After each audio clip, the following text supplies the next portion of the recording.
This last video is just going to be about customizing some models.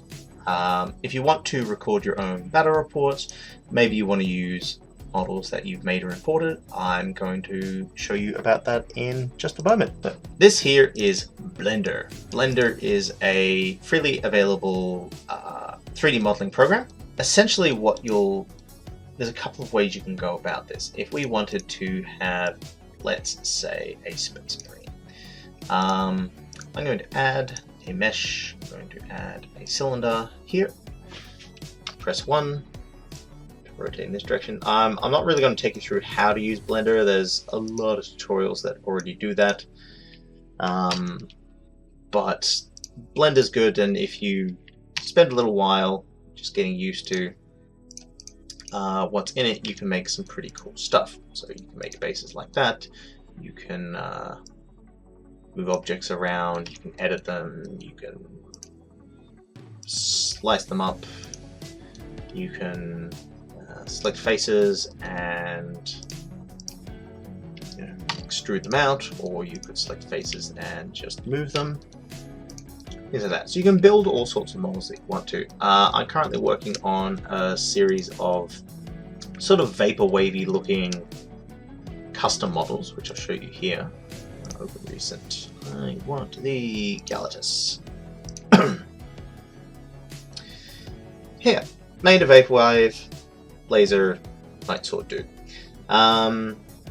So each of your objects that you produce in here can have a UV matte applied to it, and that data is actually stored. So I produced a Tpose for a model first, and each model has faces on it. For instance, we'll just move this shield and I can show you what we've done. So here we've got a shield, right? So if I go into edit mode, tab, you can see we've got these faces here. What I've done is model them and split them up, and then I just get rid of those edge ones, we'll make sure I've got all front facing ones like so. You can see what we've got here is I've attached it to this piece there. What you would normally do is right click and choose unwrap, and then it would actually show your faces here. And if I rotate those around and scale them down and move it here, and I'm going to scale them vertically,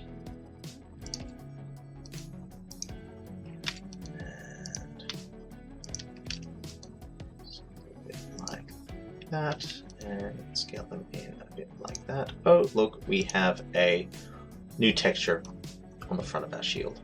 We just select those faces again. You can sort of tweak and refine whatever it is that you're working on. So we can drag and reposition them. This is more a skill set that you'll learn just by working with and using. You can select different bits here and actually move those texture pieces into a different area, so we can make those lines dark by shifting them over there, etc. You can create models in here. I'm creating some low poly ones just to be able to produce them a bit quicker and then put them in a pose. So we have here a battle pose. So to export a model that you've built from Blender, you're going to need, well, 3 things. One is a texture. This here is an image that I've made.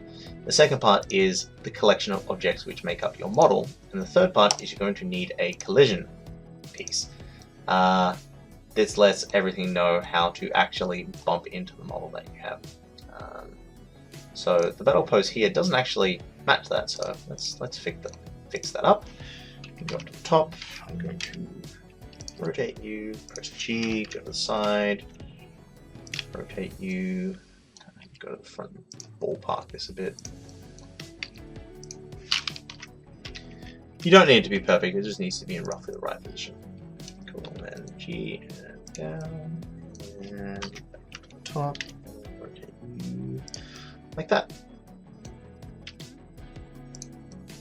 Cool, now it's roughly in the sword's position. That means the sword can bump into itself. That's not always a good thing, but for this particular case, I'll show you how to import the collision set. So the first thing we want to do is to hide the model, select the collision, press on all the models that are inside of that, make sure we aren't in edit mode, cool. Select all of those, and we want to go File and Export as a object. Click. That will bring up this.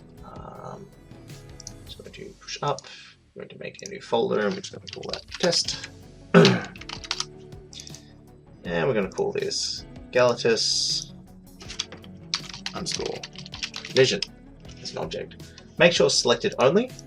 This object is selected, so it actually grabs the whole lot of them. I'm going to check export object. Cool. We can hide that now and choose our battle pose for our object. Then again, select everything, go File, go Export, go Object. Window will come up here again, go up, and go to Test, and it's Galatus _ model. Selected is selected, objects is selected as OBJ, great, click Export. And the third piece is that you will have that texture, which in my case I've already made it. So I'm going to go here to Models, I'm going to go to Galatus, and you can see we have an aesthetic custom texture map there. So we're going to bring them into Tabletop Simulator. So we're going to choose Tabletop Simulator, click Play, Create. I'm just going to choose single player for the moment because I'm demoing this to you guys. I have a Pills Pal. Here we are, Pills Pal. Here's something I was working on. We had a convention that was coming up called ARC. It's gotten delayed, so I thought I am going to make a map in Tabletop Simulator that matches all of that. So this was grabbing some pieces that already existed in the world and shifting them around using the gimbal and making it look nice, putting our logo in on stuff and some vaporwave goodness in the corners, and ooh, look at that sunset in the background. But in this particular case, what we want to do is import a custom model. So go to Objects, go to Components, go to Custom, and I'm going to drag and drop a model into there. Model Mesh. Browse local files. I'm going to choose Test, and I'm going to choose Galatus Model. It'll ask you want to upload it to the cloud or make local. If you're playing games with people, it needs to be in the cloud. So I'm going to do that. Galatus Model _2, and click Upload. Cool, that's up on the Steam cloud. The collider that we built, so it can actually bump into stuff correctly. Choose Galatus Collision. Up into the cloud, Galatus Collision _2. And then the diffuse image map, we're going to, no, I didn't resave that. Go into Galatus and choose the map that I've made. Click that, click Upload, and figuring, because we want to self-straighten. Import. Look at that, it's that 3D model, what we just made.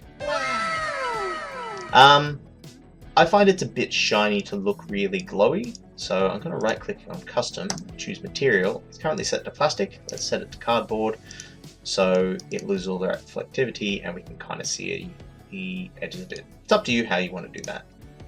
But this is a Galatus, which is kind of like this guy here.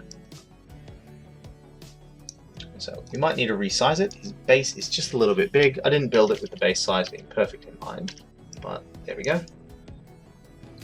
Now it matches. So now we've got this cool custom vaporwave Galatus. I'm going to right click, I'm going to save that object, and I'm going to put in my own stuff and go Galatus Tube.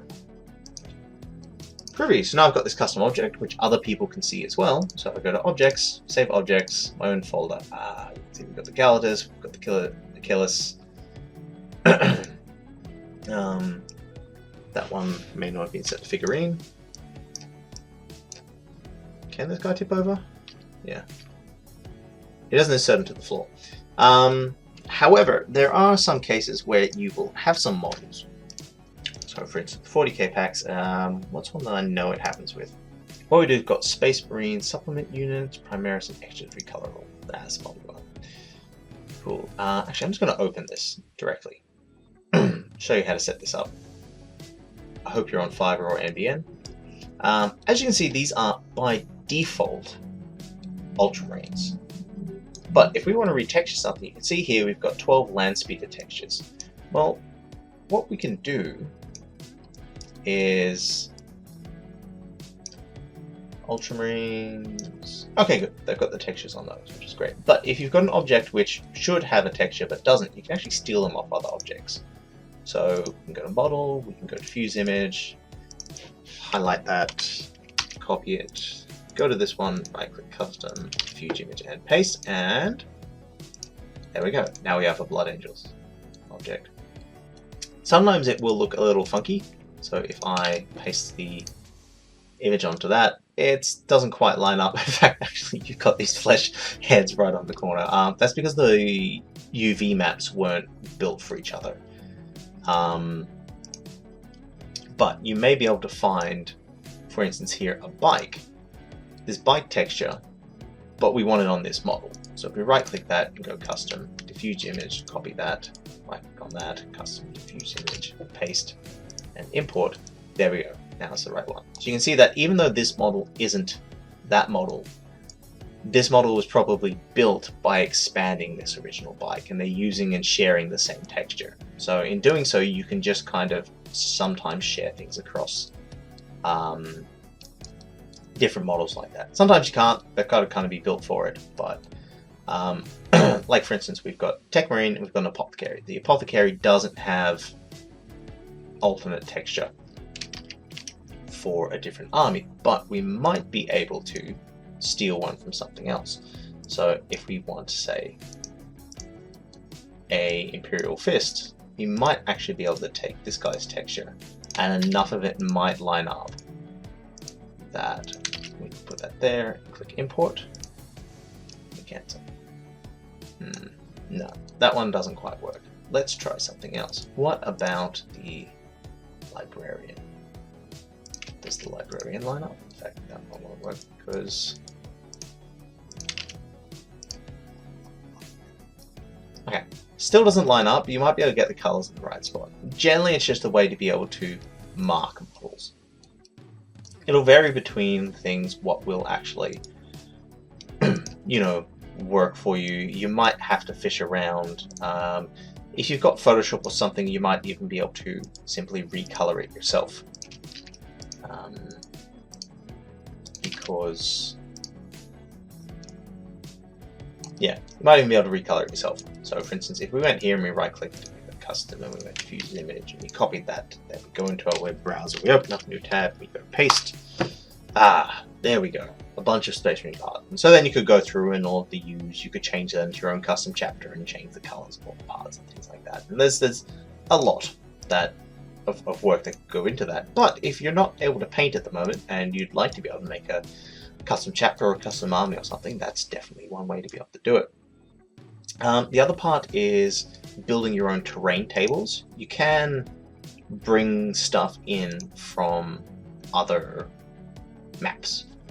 So if you wanted to make your own terrain, we might just, for instance, let's open a reactor room. Let's see if this works. Oh heck, that looks amazing. Model's missing from somewhere. That's okay. This looks really cool. But say we wanted to bring in, I don't know, a crate. You can actually bring them in from other workshop pieces. So let's find, I don't know, this might have something cool in it. Let's have a look. Let's put in some pipes. A gantry. Dink. Let's put in a gantry.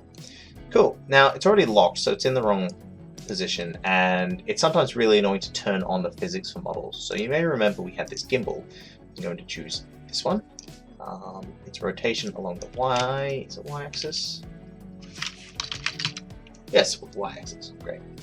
Turn that around 180, and I'm just going to drop it so that it's a little bit more in the table. And you can expand your terrain out by adding things from other kits and sort of putting them together and saving other different doodads, etc, etc, etc. So, you're also, with these ones, it's kind of cool, link below for the matte image. So for instance, you could upload your own matte and then put it into there and then paste it into there and actually change the textures on the bottom of these. There's a bunch of cool stuff you can do to sort of customize everything like that. But generally, as far as playing games, Tabletop Simulator, I'd really suggest getting a base map like the FTC maps. They're really, really good. They make the games a lot simpler. They load in terrain. If this is the one I think it is, it might actually have a terrain loader. Yeah, you can also change your battle map sizes and stuff like that. So play around, see what you can find, and hopefully that has given you the basics on picking up and, you know... Oops. Oh, I'm still on the gimbal, that's why. Picking up and throwing dice and measuring things around and, you know, scribbling happy faces and Monday Night War. Yeah! Logos. On using Tabletop Simulator with your friends to be able to play some games while we're all stuck in lockdown.